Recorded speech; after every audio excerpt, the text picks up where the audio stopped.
There's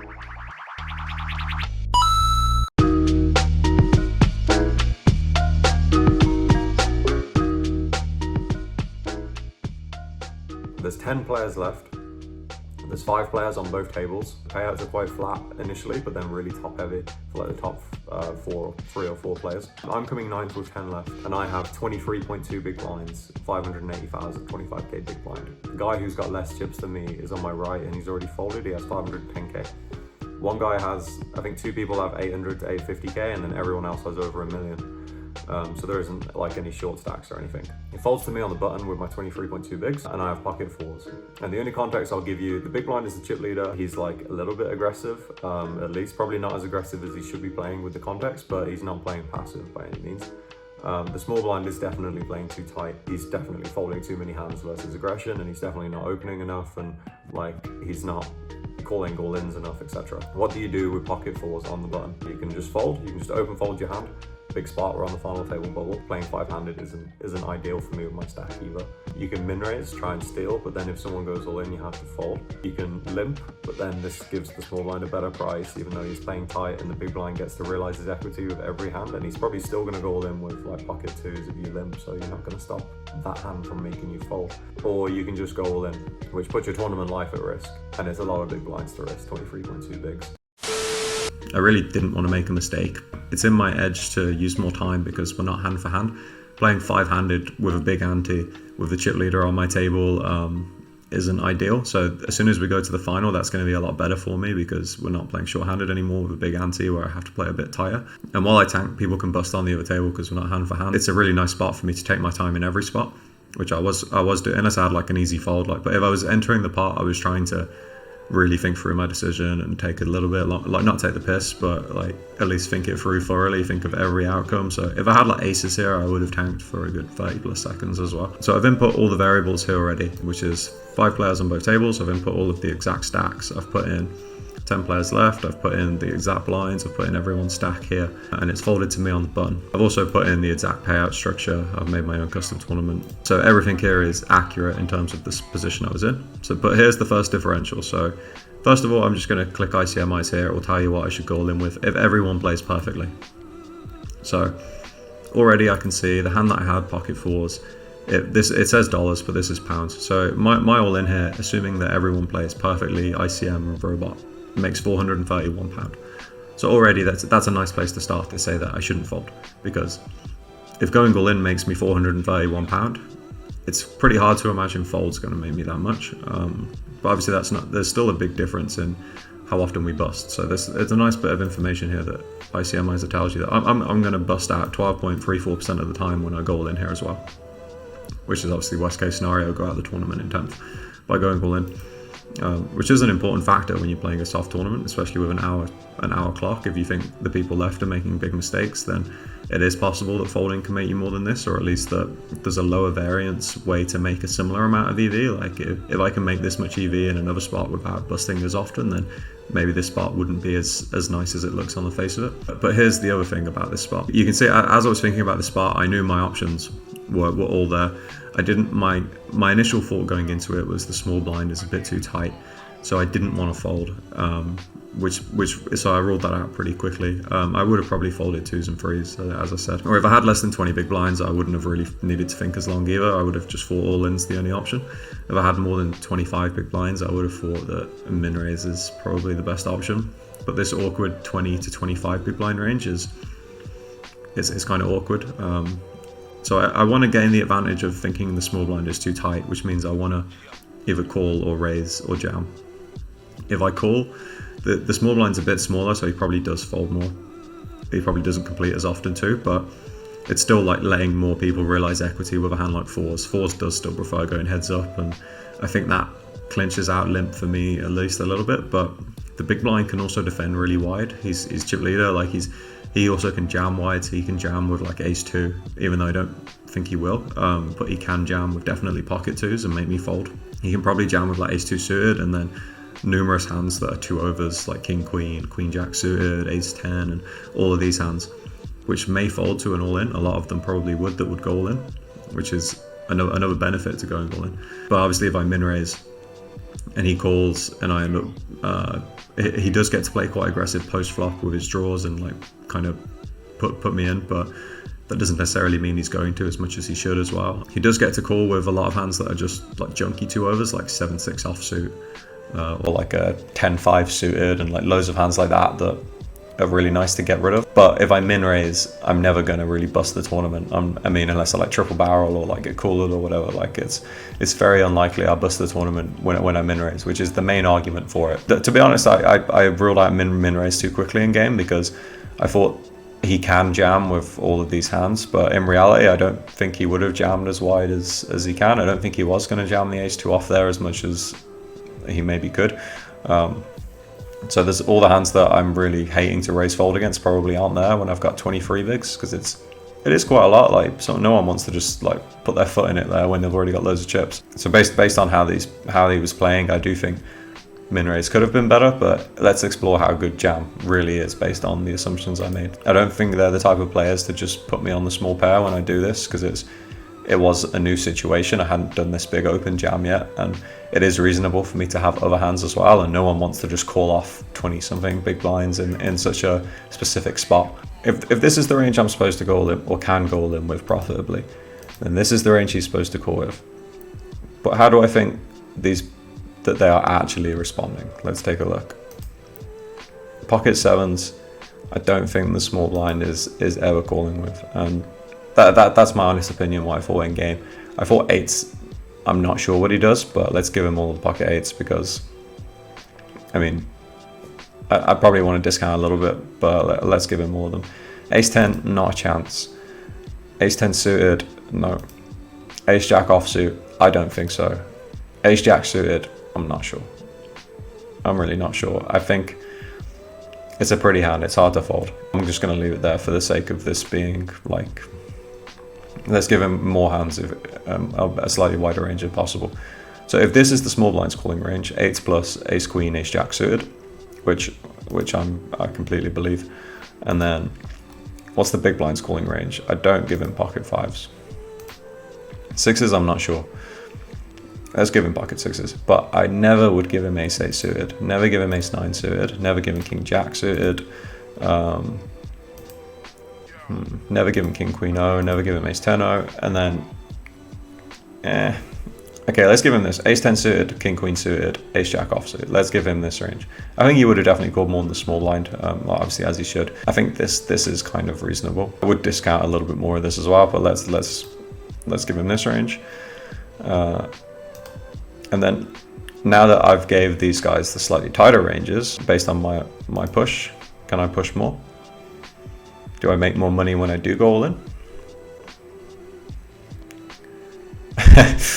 So now look at this. This is absolutely absurd. Okay, so I've locked in their range to be 8s plus ace, as you just saw, ace jack suited, ace queen, and 6s plus, ace 10 suited, ace jack. All this other greed stuff is the hands they can now call with when it's like a back and forth response. So just look at the padlocks.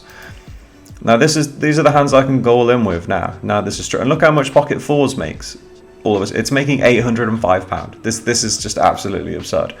It's crazy to me the difference that it can make if you think that someone is just a little bit tighter. Like I didn't expect this to be so big, to be honest. That is mental. That's absolutely mental. My all in based on I mean, I made them actually I would have discounted a few combos of other stuff, but I made them at what I think is a fair range. My all in makes £805. That's like half the next pay jump. that's so absurd. I mean, I was going into making this video, I was genuinely like, limp's not crazy. Min raise maybe is the better option. I'm happy with jam, but it was really close. Now, all in. I'm all in. Oh man, that is absolutely mind blowing that it makes that much. And I can go all in with nearly any 2 cards if I make these assumptions profitably. I never would. Like I definitely would not. And there is like, you don't just want to take anything as well, because people make ICM mistakes like we're talking about. Like they don't just fold too much, they also go all in and go risk too much. Same with the other table. And there's a lot more to it than just it makes chips, let's do it. It makes money, let's do it. But I think this clearly makes I mean, if you compare it to, this is a good frame of reference. So the most we can possibly make is £4,774 with an aces all in here. So it's like 17% roughly of aces that we make by going all in with pocket fours here. I didn't intend to try and make out like the play that I did was the best. Like I genuinely came into this thinking like the all-in's gonna make chips, but then is it making it? But I think that's just too clear cut. At least in my head now. Like, I'm still willing to have this as an ongoing debate, but there is the other arguments are like there is crazy people left that are just gonna have chips fly everywhere. Like Mad Turk's still in, and he like went crazy against me with Queen 7 randomly. And I know it's not a black and white spot. And the thing is, like so much of the time, like let's see how often I'm at risk now with this new detail as well. So I only bust 9.5% of the time in reality as well, based on the ranges that I actually gave them. So I bust less than 10% of the time. I'm picking up more than 10% of my stack when I win. I forgot to look at this guy's overcall range, so I don't think this is going to make a very big difference, but I think if the small blind went all in, the big blind, would he have gone with 10s? Like ace king, yeah, jacks, yeah, 10. I'm not sure. I think he would be in a tough spot with 10s, because this guy snap jammed as well, which I think really looks like ace king. So let's just see what happens if we get rid of 10s from the overcall range. I can't imagine this really makes any difference, but who knows? All in, it makes like another few pound. Like there's if he folds 10s, which I think he might, but like who knows? Just because the small blind was definitely too tight, but folding 10s there is still pretty dicey. Okay, what have we learned from this spot? If people are too tight, just go nuts. No, I mean it's a really specific spot, being so deep in a live tournament. Like the last thing you want to do is bust a tournament when you're in a deep spot and the pay jumps are going to be massive, but at the same time you got to make chips. Like that's what the game is, right? And I think when people do these big all-ins like this, it's really easy to think that it's lazy or it doesn't make as much as you could have with more decisions, because if you're a better decision maker than your opponent, the more decisions you make, the better. But the thing with ICM is you have to make tight decisions in these situations, so less decisions can be better.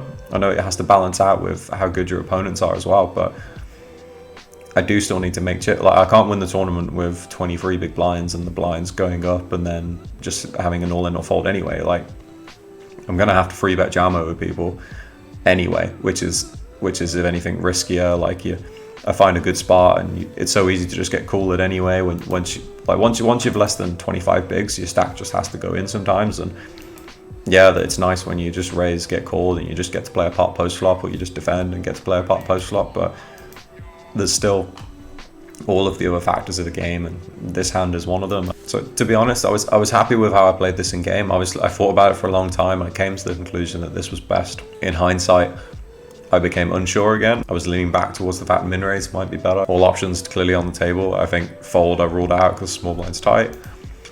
Limp I ruled out because the big blind gets to realize his equity with loads of junk. You really can justify anything here, and that's kind of the beauty of this game. It's clear that any decision I made here, you can make a really good argument for. Fold, I'm still in the tournament. You make chips by folding with ICM. My hand's not that great. It's not like a print. But I mean, having said that, this jam is a print. This jam is a massive print based on looking at the stats with my assumptions. And I know like my assumptions can be wrong too, but you play with people for a few hours and you get a really good idea about how they think, and that's what poker is. And I think that's the skill in this game in some regards, like me being able to make these assumptions about these players, and you have to put a percentage weighting into them. And I was confident about my assumptions with the small blind. I wasn't as confident about my assumptions with the big blind, but they weren't as important, so I just gave him a looser calling range. And you just have to have an idea of how to compute these spots in game. So going into this spot, if this was me playing a few years ago, I wouldn't have even thought jamming was an option, because I just didn't know it was a thing. I didn't know you'd ever do it with more than 20 big blinds because it seemed like too many. But based on studying in the last year or so, I've realized it is an option, and sometimes it's the best option. It doesn't feel great to just go all in for more than 20 bigs and then bust the tournament, but like we just found out, that's 9.5% of the time it's going to happen. And look at the risk reward. Bust 9.5% of the time, make over £800. Is it going to be better to min raise? I'm not the one to say for sure. Could be. I'm sure there's still a good argument for it, but a min raise, and The small blind has some calls, the big blind has some calls, the big blind has a lot of all-ins. It's a fascinating spot, a really fascinating spot. Let me know what you would do in the comments with this spot with pocket fours. I have heard every opinion multiple times from people I think are really good, so don't think that because you would have folded or limped or min raised or went all in that you're now wrong, or that you made the best decision, because it's more about how you come to the conclusion of the decision. What are the tools you're using? What are your assumptions about the other players, and what does it mean?